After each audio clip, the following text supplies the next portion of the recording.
Hello, this is Martial Law News, and today we'll be discussing a picture which shows the UN troops training for occupation of America. Now in this picture, we see 6 men and a helicopter.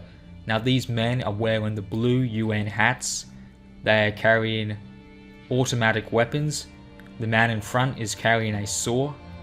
Now these are the men who will be enforcing the gun confiscation in a martial law scenario. Now, in the last videos of this channel, we have discussed the fact that the UN is moving in these troops into America. We have pictures of these planes, UN white planes, which are landing and depositing military-grade equipment into the United States. Now, a viewer has sent me a picture of these men, and they have reported that this picture was taken 2 weeks ago during a UN training exercise. Now this training exercise is said to be for peacekeeping missions, as a way to train the troops for a peacekeeping mission in an overseas war-torn country such as Iraq, Somalia, Afghanistan, etc. Now the viewer who sent me this picture believes that there is a more sinister reason behind this very intensive training. They believe that these troops are training for the martial law takeover, and honestly, this could be a real possibility. We have pictures of the UN weapons enforcement vehicles. These vehicles are fully armed, they are armoured vehicles, and these are the troops that will likely inhabit these vehicles. Now we are seeing images of these vehicles being stockpiled in America. There was no reason for these vehicles to be stockpiled in America. After all, America is meant to be a staging base where they'll then quickly move out their equipment to other war-torn countries to render aid. However, for some reason, they are sending back all these military-grade equipment and military-grade hardware from these war-torn countries back to America. And in the case of this image, we see these men with their fully automatic weapons who will likely become the enforcers of martial law.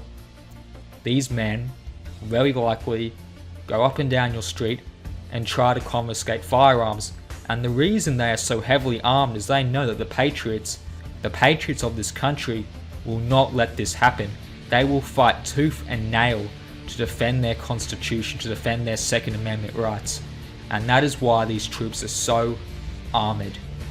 Some of these troops have body armour, and they all carry fully automatic weapons, which suggests that they are getting ready for a fight. If you were controlling this force, this UN occupation force, and you were about to go into America and help the martial law, help the emergency police who will then start to confiscate guns, would you not want to train your force before going in? I sure as hell would. And these are the people who will try to confiscate weapons. Now this has been Martial Law News. I'm issuing this alert in case you see any suspicious activity. I want you, the viewer, to investigate your local suburbs, to investigate your local neighbourhoods, and to look for anything suspicious, because we have viewers who are telling us they are seeing these UN armoured vehicles and they are driving along their roads.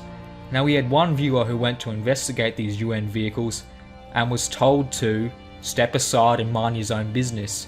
Now this is very suspicious, because if they were doing nothing wrong, why wouldn't they simply tell him what they were doing, which would be go into the local UN airport where they'll then fly out to Afghanistan and Iraq for peacekeeping missions. Now what is even more disturbing is that we have pictures of these UN vehicles, and these vehicles are brand new. They have been recently manufactured in America, and there are a lot of them being manufactured and stockpiled. So yes, I'd like to say, look out for these vehicles, keep your eyes open. Thank you for watching. God bless America, God bless the Constitution.